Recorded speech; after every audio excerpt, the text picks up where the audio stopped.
আর ওই সালসুলহীন হুজুরের ঘরে আয়েশা কি মানায় নিতে পারবো? মানুষ চাইলে সব করতে পারে।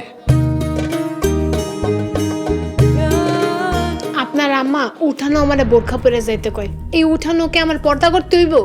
তো উঠানে গেলে অবশ্যই পর্দা করতে হইব। আপনার নামাজ আপনি পড়েন, আমাকে বিরক্ত করেন কেন? আস্তাগফিরুল্লাহ, নাউজুবিল্লাহ। তুমি আমার আর কত লজ্জায় ফেলাইবা? এই জন্য দেখা শুই না বুঝা বিয়া করতে হয়। কি কস তুই? ওই হুজুরের লেগে আমি আমার স্বপ্ন ভাঙা ফেলামো? জীবনেও না।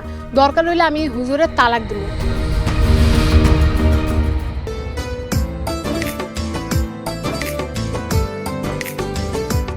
আর তোমার বউ যদি এইসব টিকটক করে বেড়ায়, তাইলে তো আমাকে গ্রামের বউজিরা সব নষ্ট হয়ে যাবে।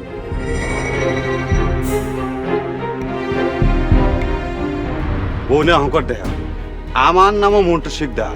তোমার বউরে একদিন দেখাই স্যার। আমগো স্বপ্নের টিকটক কুইন আর কেউ না, আমগো হুজুরের বউ।